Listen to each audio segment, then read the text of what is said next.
Flash light যেটা পড়বে, ওই ফ্ল্যাশ লাইটের কারণে ওই যে তার ভিতর নিজস্ব যে একটা লাইট আছে, গোপন ক্যামেরা বা হিডেন ক্যামেরা, আপনি একবার চিন্তা করে দেখুন, ভাড়া বাসায়, হোটেল রুম কিংবা ট্রায়াল রুমে যখন আপনি থাকেন, যে ওই সময় আপনার ভিডিও যদি ধারণ হয়, আপনি কি রকম বিপদে পড়তে পারেন। তাই আজকের এই ভিডিওর মাধ্যমে আপনাদেরকে সতর্ক করব যে কয়েকটি উপায়ে আপনি সহজেই ধরতে পারবেন যে কোথায় কোথায় সন্দেহজনক ক্যামেরা থাকতে পারে। যখন আপনি দেখবেন সন্দেহ, তাইলে কর্তৃপক্ষকে অবশ্যই জানাবেন, না হয় ওখানে দাঁড়াই আপনি প্রথমে ভিডিও ধারণ করবেন ওই ক্যামেরা, এরপর কর্তৃপক্ষ যারা আছে তাদেরকে জানাবেন। তো অনেকে হিডেন ক্যামেরা ডিটেক্টর এই অ্যাপস দিয়ে গোপন ক্যামেরা শনাক্ত করার জন্য বলছে। আমি বলবো এটা কিন্তু পুরোপুরি নির্ভর করা ভালো নয়, বা এটার উপর পুরোপুরি নির্ভর করা যাবে না, যেহেতু অ্যাপস অনেক সময় এটা দুর্বল থাকতে পারে, অনেক সময় কাজ নাও করতে পারে। তো এই জন্য আমি বলবো আপনার সবচেয়ে ভালো উপায় হলো, আপনি যখন হোটেল রুমে ঢুকবেন, ঢোকার পরে আপনি অস্বাভাবিক স্থান, অস্বাভাবিক যেগুলো দেখবেন, অস্বাভাবিক আসবাবপত্র, ওখানে কিন্তু ভালো মতো চেক দিবেন। চোখ দিয়ে ভালো মতো দেখাটাই হচ্ছে আপনার মেন বুদ্ধিমানের কাজ। এরপর হইলো মোবাইলের ক্যামেরা। মোবাইলের ক্যামেরা চালু করবেন, আপনার সমস্ত লাইট, রুমের সব লাইট অফ করে রাখবেন। অফ করার পরে যে ক্যামেরা গেলাম, ক্যামেরা যখন অন্ধকার থাকবে, এখানে যদি কোথাও লেন্স থাকে, ক্যামেরার লেন্স থাকে, তাইলে এখানে হালকা সবুজ, এটা লেন্সটা বোঝা যাবে। মানে একটু কাছ থেকে এভাবে দেখবেন না, মানে দেওয়াল থেকে এভাবে দেখবেন।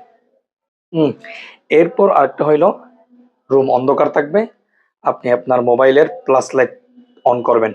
যে প্লাস লাইট অন করবেন, প্লাস লাইট অন করার পরে এভাবে একদম কাছ থেকে, মানে আপনার দেওয়াল কিংবা ঘড়ি, এভাবে কাছ থেকে এভাবে আস্তে আস্তে আস্তে আস্তে কি করবেন, মানে সব জায়গায় আপনি একবার এভাবে চেক দিবেন। তো যদি কোথাও এরকম ক্যামেরা থাকে তাইলে আপনার এই অন্ধকার অবস্থায় আপনার ফ্ল্যাশ লাইটের কারণে ওই ক্যামেরার যে লেন্স, ওইটা ঝোলা উঠবে। যখন অন্ধকার হয়ে যাবে তখন ক্যামেরার লেন্স নিজস্ব একটা বাতি থাকে, যেই বাতি দ্বারা আপনার ভিডিও ধারণ করবে। তো আপনার যখন এরকম লাইট পড়বে, এই টর্চ লাইট যেটা ফ্ল্যাশ লাইট যেটা পড়বে, ওই ফ্ল্যাশ লাইটের কারণে ওই যে তার ভিতর নিজস্ব যে একটা লাইট আছে, ওই লাইটটা হালকা হালকা হইলেও জ্বলবে। আপনি চেক দিবেন, ভালো মতো দেখবেন। যদি এই উপায় অবলম্বন করেন, তাহলে আপনি সহজেই গোপন ক্যামেরা শনাক্ত করতে পারবেন। এছাড়া আমি আপনাদেরকে বলবো, আপনি যখন হোটেলে ঢুকবেন, হোটেলে ঢোকার সাথে সাথে মোবাইল অ্যাপস কিংবা ফ্ল্যাশ লাইট লাইট বন্ধ করে এরকম না। আপনি বিশেষ করে আমি অনুরোধ করব, যখন ঢুকবেন, ঢুকার পর আমি বলি, যদি কোথাও গোপন ক্যামেরা লাগাই সেট করে, আমি মনে করি একজন মানুষ যদি ভালো মতো চেক করে, এটা কিন্তু ধরা খাবে। আপনি ঢুকবেন, ঢোকার পর আপনার প্রত্যেকটা স্থান, বর্তমান সময়ে কিন্তু খুবই সেন্সিটিভ বিষয়, যে কোনো জায়গায় মানুষ কিন্তু গোপন ক্যামেরা লাগাচ্ছে মানুষকে বিপদে ফেলার জন্য।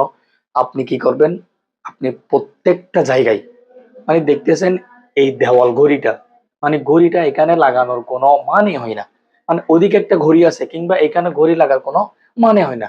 আপনার আনকমন কিছু একটা দেখতেছেন, আপনার ব্যাট আপনার বিছানা বরাবর বা আপনার বিছানার সম্মুখে দেখা যাচ্ছে, কোন একটা ফোকাস ওইদিকে পড়ছে, এরকম সন্দেহ লাগছে, আপনি কি করবেন, সাথে সাথে ওই জিনিসটা ভালো মতো চেক দিবেন। তো এভাবে যদি আপনি করেন, আপনার পরিবার পরিজন বা আপনার ব্যক্তিগত সময় যখন আপনি হোটেল বা বিভিন্ন ভাষা বাড়ায় যখন খাটাবেন, আপনার নিরাপত্তার জন্য একটু সচেতন হন, তাইলে আপনি বিপদ থেকে রক্ষা পাবেন। তো আশা করি ভালো থাকবেন, সুস্থ থাকবেন, আমাদের জন্য দোয়া করবেন। যদি আমাদের ভিডিও দেখে কিছু শিখতে পারেন, তাহলে অবশ্যই চ্যানেলটি সাবস্ক্রাইব করে রাখবেন। আসসালামু আলাইকুম ওয়া রাহমাতুল্লাহ।